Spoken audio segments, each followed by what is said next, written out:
সমাবেশ আজকের সমাবেশ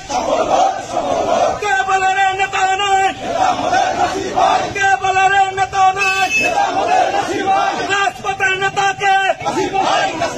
রাজপথের নেতাকে নাসির ভাই, নাসির ভাই আজকের সমাবেশ